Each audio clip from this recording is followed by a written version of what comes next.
आइए भगवान राम का जो चरित्र है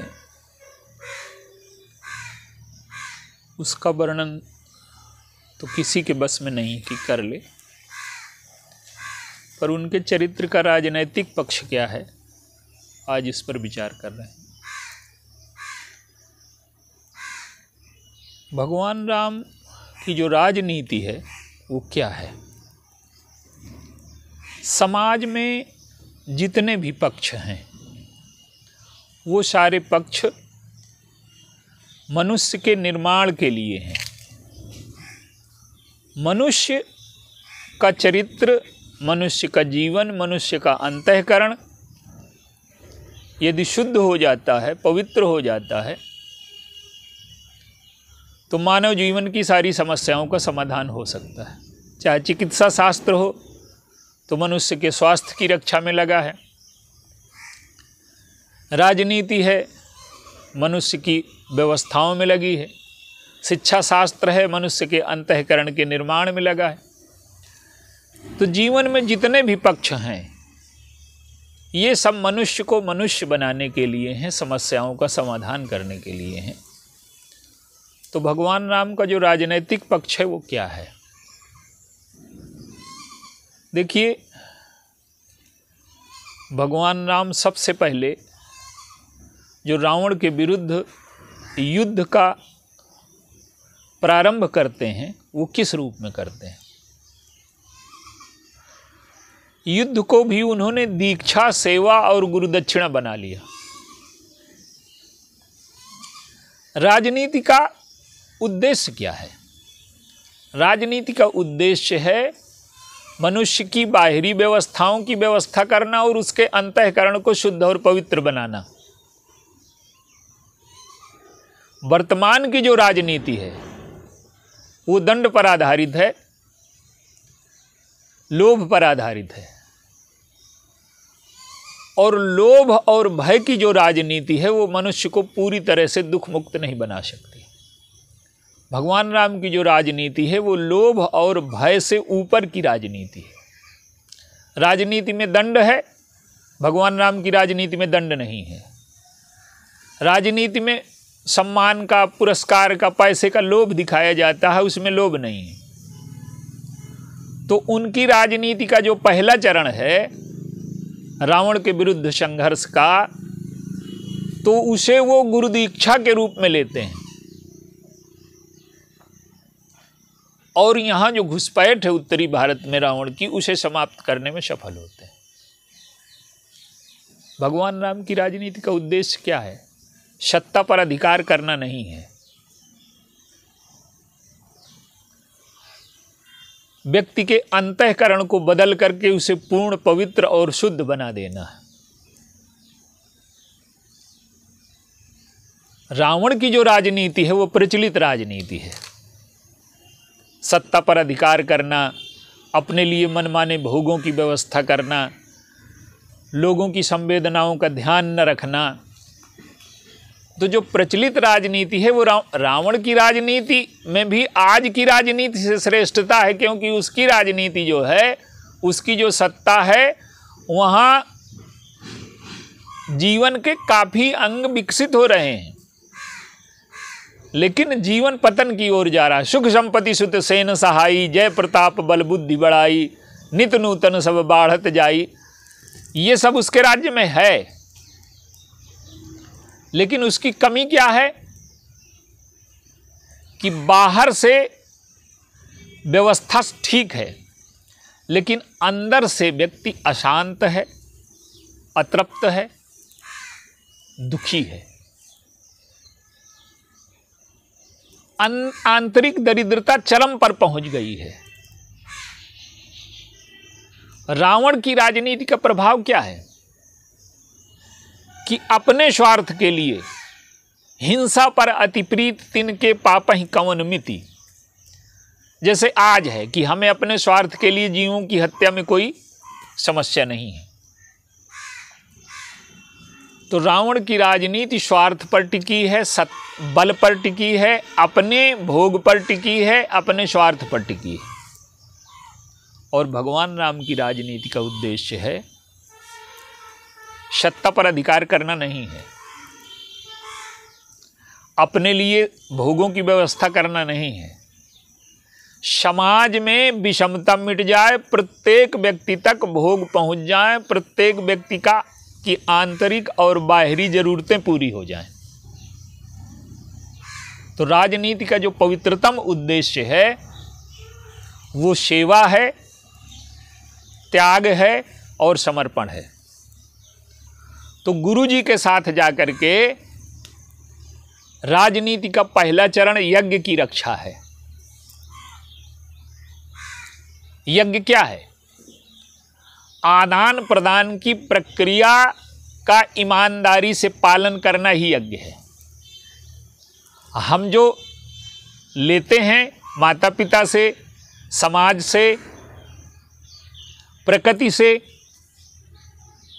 उसे चुकाना हमारा कर्तव्य है, धर्म है, और अगर उसे हम ईमानदारी से चुकाते हैं तो वही यज्ञ है। माता पिता से हमने 20 साल सेवा ली, जिस भाव से उन्होंने हमारी सेवा की है उस भाव से अगर हम सेवा करें, उसी प्रेम से, उसी समर्पण से, उसी लगन से, उसी निष्कामता से अगर हम सेवा करें तो हमारी सेवा यज्ञ बन जाएगी।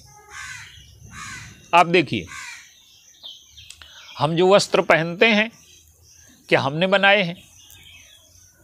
हम किसी साधन पर चलते हैं क्या हमने बनाए हैं? ट्रेन में, हवाई जहाज में, सब जगह चलते हैं, ये हमारा बनाया हुआ है क्या? ये सारा ऋण समाज का है।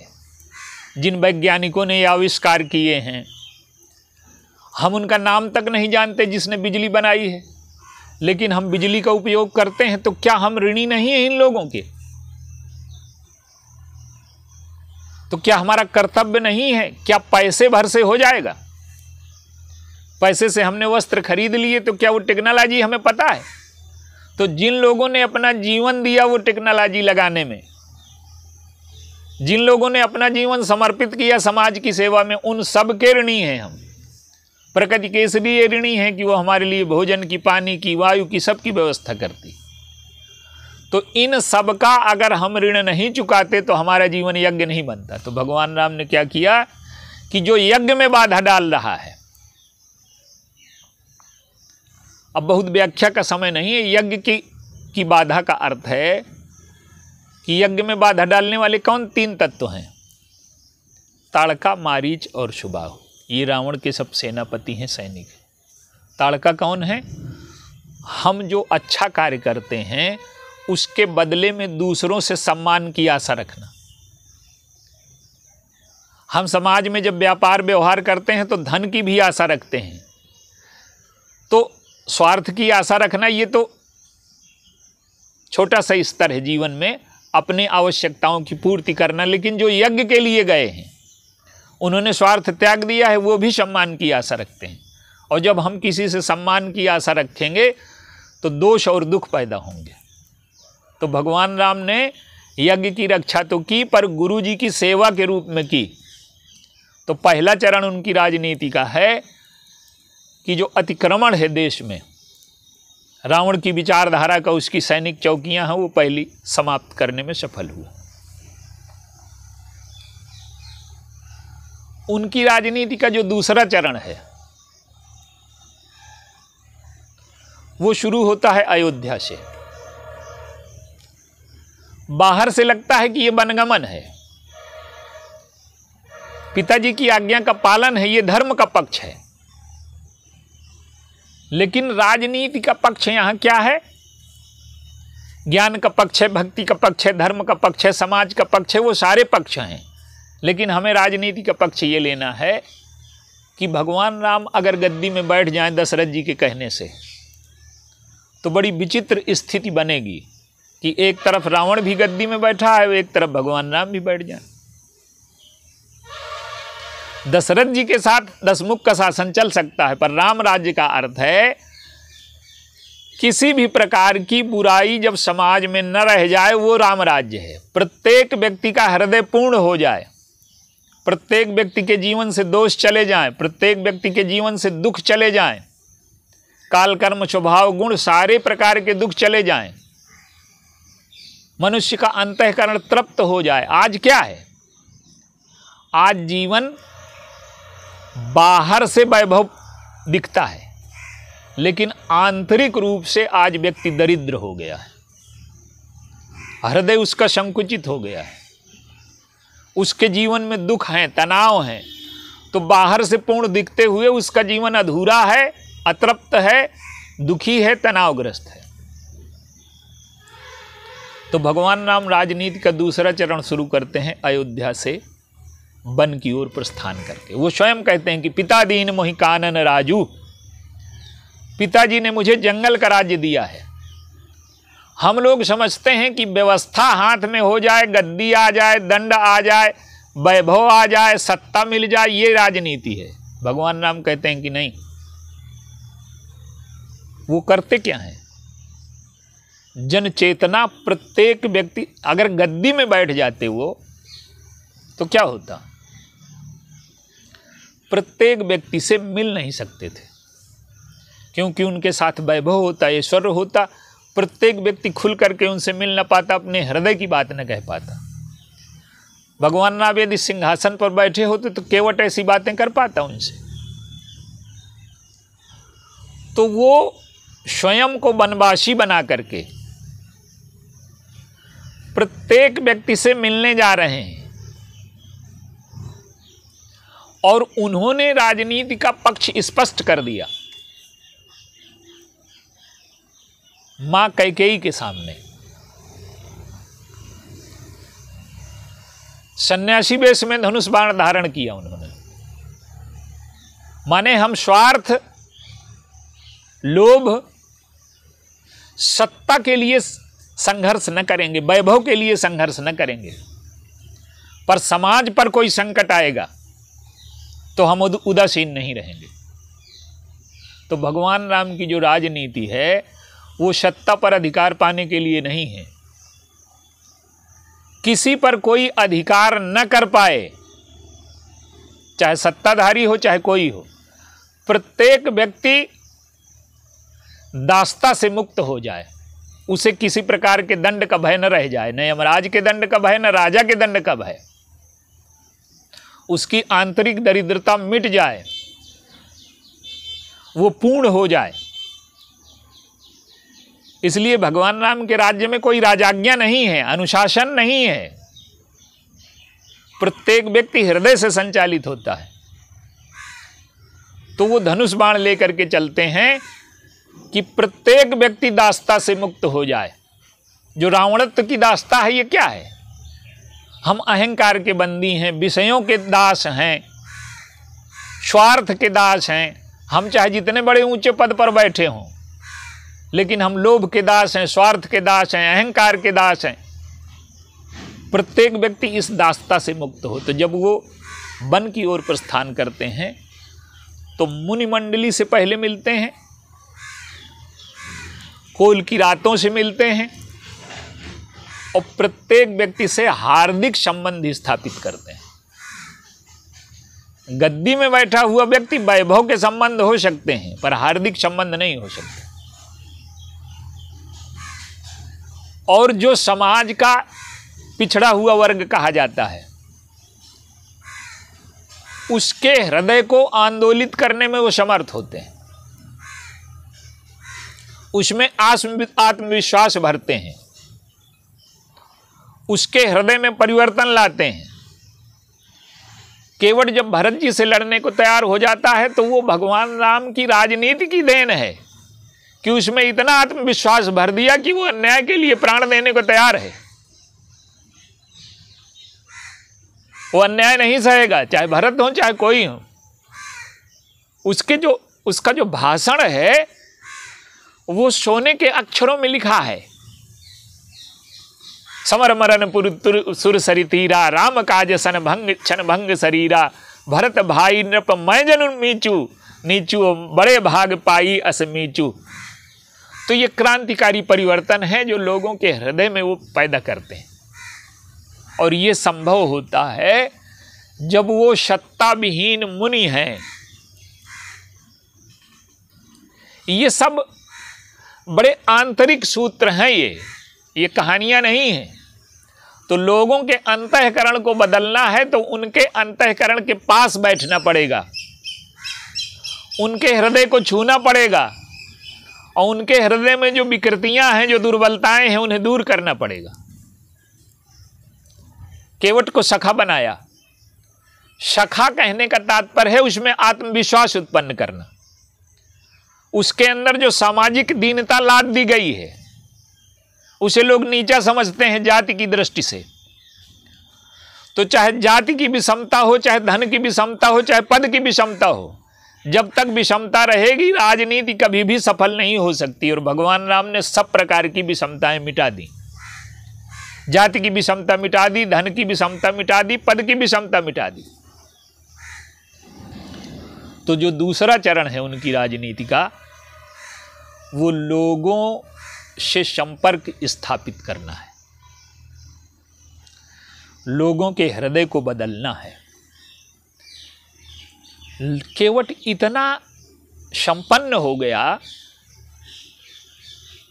भगवान राम से जब मित्रता स्थापित कर ली उसने, तो इतना संपन्न हो गया कि वो ईश्वर से भी कुछ नहीं चाहता। अब आप देखिए उनकी राजनीति का तीसरा स्तर क्या है। रावण सोचता है कि मैं सफल हो गया। रावण का चित्र आज के लोगों का चित्र है कि बाहर की जो उपलब्धियां हैं वो चरम सीमा में हैं, लेकिन मन कितना कुरूप है। सीता जी का जब हरण हो गया तो उन्होंने जो सेना इकट्ठी की, वो कौन सी सेना है? बानर और भालुओं की। आप देखिए, अयोध्या की सेना आती या जनकपुर की सेना आती तो भगवान राम की जो आदर्श राजनीति है वो खंडित हो जाती। क्या कि कोई भी सेना जब राजा की ओर से लड़ती है तो वो पैसे लेकर के लड़ती है, कहीं ना कहीं उसमें लोभ रहता है, देश के प्रति प्रेम भी रहता है, वो सही है, प्राण का बलिदान कर देता है, लेकिन कहीं ना कहीं उसमें लोभ की वृत्ति रहती है। लेकिन भगवान राम के जो सैनिक हैं वो सब निष्काम हैं, उनमें कोई कामना नहीं, कोई लोभ नहीं है। और सबसे बड़ी बात यह है कि प्रत्येक व्यक्ति के अंतःकरण में उन्होंने एक चेतना जगा दी कि अन्याय किसी के भी द्वारा किया जा रहा हो, अन्याय कहीं भी हो रहा हो, हम उसका विरोध करेंगे, हम उसके लिए प्राण दे देंगे। बंदर और भालुओं की कोई मित्र, कोई भगवान राम से कोई संबंध है क्या? वो मनुष्य ही नहीं है तो संबंध कहां से होंगे? मनुष्य, आज मनुष्य और मनुष्य के बीच में संबंध नहीं रह गया और भगवान राम ने पशुओं से मैत्री स्थापित कर ली। राम राज्य की चरम उपलब्धि क्या है? चरम उपलब्धि ये तो है ही कि सब नर करें परस्पर प्रीति, सारे लोग आपस में प्रेम करते हैं और चले ही स्वधर्म निरत श्रुति नीति। सब लोग अपने अपने धर्म का पालन करते हैं, सबके धर्म अलग अलग हैं। धर्म अलग अलग होने का मतलब है कि आप एक परिवार में रहते हैं, प्रेम सबसे बराबर है, पर पिता का धर्म अलग है, पुत्र का अलग है, पत्नी का अलग है, माँ का अलग है, सबके अलग अलग स्वधर्म होते हैं। इसी प्रकार से मनुष्य और मनुष्य के बीच में तो कोई भेद है ही नहीं, कोई द्वेष है ही नहीं, कोई तनाव है ही नहीं। पशुओं में एकता स्थापित हो गई है। सहज बैर सब जीवन त्यागा, जो एक दूसरे के शत्रु हैं, सहज बैर है जिनमें, वो सहज बैर त्याग दिए सब लोगों ने। ये कब संभव हो पाया? जब वो जो सेना है, अद्वितीय सेना है, वो लोभ के लिए लड़ने नहीं गई है। भगवान राम से उन्होंने जो संबंध बनाया वो भावनात्मक है। क्यों? कि अन्याय किसी के भी साथ हुआ हो। सीता जी का जो हरण है वो सामाजिक मान्यताओं का अपहरण है। सीता जी का हरण सामाजिक समस्या है, भगवान राम की व्यक्तिगत समस्या नहीं है। किसी की विवाहित पत्नी कोई हरण करके ले जाए तो ये समाज की जो स्वीकृति मानता है उसका उल्लंघन है। अगर विवाह जैसी संस्था न रह जाएगी तो समाज का कोई मूल्य न रह जाएगा। पश्चिम में आज यही हुआ है। व्यक्ति ने क्या किया है वहां कि जो मानव मन में वासना के प्रति अमित आकर्षण है, अगर उसको सही दिशा न दी जाए, उस पर नियंत्रण न लगाया जाए, उस पर लगाम न लगाई जाए और उसे खुला छोड़ दिया जाए तो समाज की व्यवस्था रहेगी ही नहीं। पश्चिम में इसलिए आज कोई रसोई नहीं बची है, कोई परिवार की अवधारणा नहीं बची है। परिवार की जो अवधारणा है बहुत टूटी फूटी है। तो समाज जिस विवाह को स्वीकार करता है उस विवाह को अस्वीकार कर रहा है रावण, अपने भोग के लिए, अपनी सत्ता के लिए। तो पूरे समाज में चेतना उत्पन्न करने में सफल हो जाते हैं। प्रत्येक व्यक्ति ये समझता है कि सीता जी का हरण हमारी व्यक्तिगत समस्या है। एक बूढ़ा पक्षी जटायु वो प्राण देने को तैयार है, उसने प्राण दे दिए सीता जी की रक्षा में।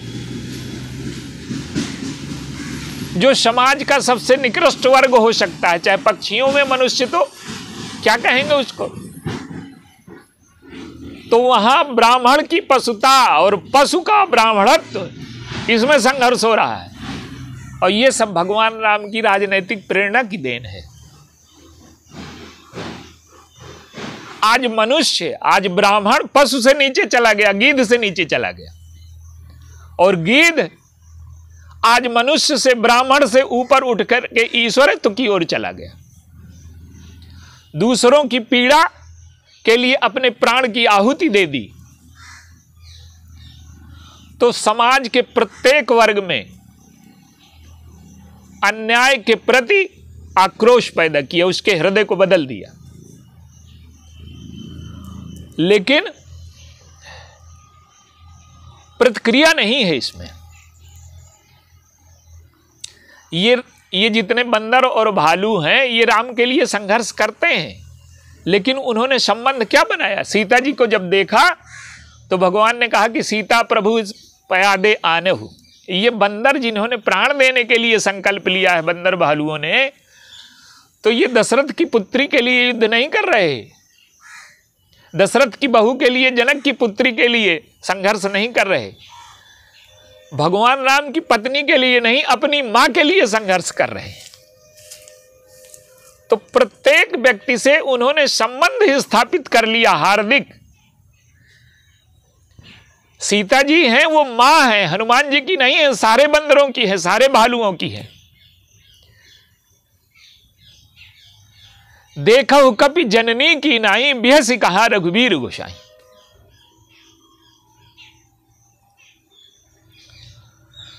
रावण की राजनीति क्या है? वो सारे संबंध को व्यक्तिगत स्तर पर जीतने का प्रयास करता है। वो उस युद्ध को इस रूप में प्रचारित करने में सफल नहीं हुआ कि ये युद्ध देश के लिए लड़ा जा रहा है या जाति के लिए लड़ा जा रहा है। देश और जाति के स्वाभिमान के लिए युद्ध लड़ा जा रहा है, ये प्रेरणा रावण नहीं पैदा कर पाया। क्यों? कि राक्षस जाति जानती है कि ये युद्ध हम पर लादा गया है, हम अन्याय के पक्ष से लड़ रहे हैं। अंगद को भेज करके और विभीषण को मिला करके राजनीति का जो तीसरा पक्ष है वो भगवान राम ने शुरू किया। भगवान राम से पहले क्या है कि जितने महापुरुष हैं सब आपस में लड़ रहे हैं अहंकार की वजह से। जनक जी की दशरथ जी की नहीं बनती, विश्वामित्र जी की वशिष्ठ जी की नहीं बनती, परशुराम जी हैं तो रावण का वध नहीं करते, 21 बार क्षत्रियों का वध कर देते हैं। कहीं ना कहीं समस्याएं हैं, सद्गुण आपस में लड़ रहे हैं और दुर्गुण संगठित हैं। भगवान राम की राजनीति का परिणाम ये हुआ कि सद्गुण संगठित हो गए और दुर्गुणों में फूट पड़ गई। फूट की समस्या रावण के सामने है। लंका का प्रत्येक योद्धा और सैनिक जानता है कि हम किसी आदर्श के लिए नहीं लड़ रहे, हम अपने स्वामी के अहम की रक्षा के लिए लड़ रहे हैं। अंगद आए थे संधि का प्रस्ताव लेकर के, लेकिन इसने लौटा दिया। और रावण क्या करता है कि अपने शब्दों से लोगों के हृदय की सहानुभूति खो देता है। कहता है कि निज भुजबल में बयरु बढ़ावा और देहों उतर जो रूप चढ़ी आवा। अपने सैनिकों की सहानुभूति उसे नहीं चाहिए, उसकी क्रूरता शत्रुओं के प्रति नहीं, अपने लोगों के प्रति भी है।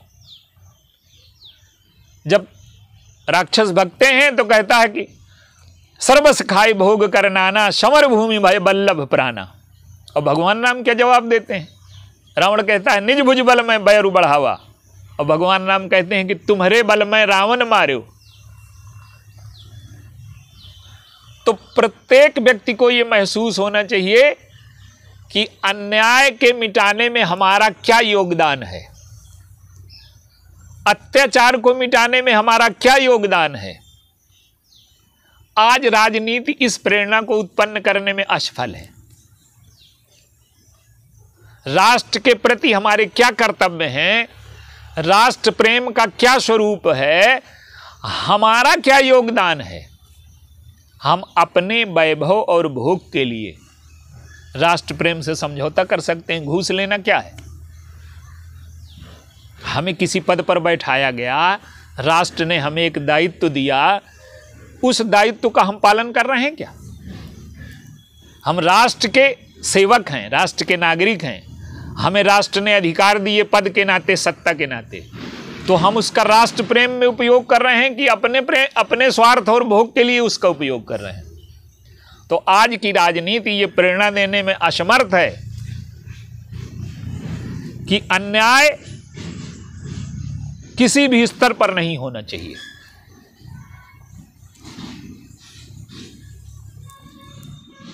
तो रावण के विरुद्ध जो राजनीति है वो भगवान राम की कई चरणों में है, लेकिन उस राजनीति का सबसे मूल्यवान पहलू ये है कि प्रत्येक व्यक्ति अन्याय के विरुद्ध खड़ा है, प्रत्येक व्यक्ति अत्याचार के विरुद्ध खड़ा है, और प्रत्येक व्यक्ति अन्याय और अत्याचार के विरुद्ध प्राण देने में उसे कोई संकोच नहीं।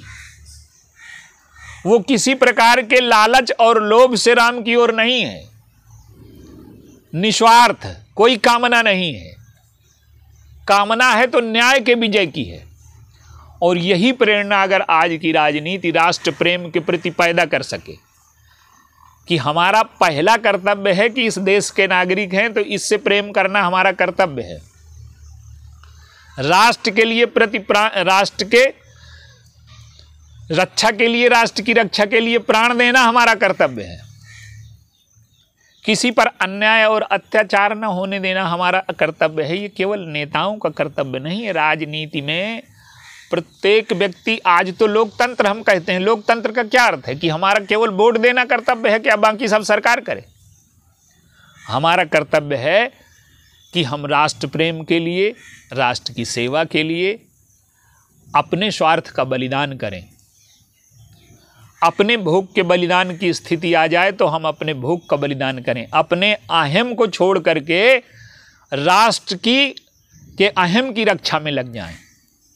इसी राजनीति का अंत में परिणाम ये होता है कि प्रत्येक व्यक्ति सुखी है, प्रत्येक व्यक्ति सच्चरित है, प्रत्येक व्यक्ति सुंदर है, और प्रत्येक व्यक्ति के जीवन से काल, कर्म, स्वभाव, गुणकृत चारों प्रकार के दुख समाप्त हो गए।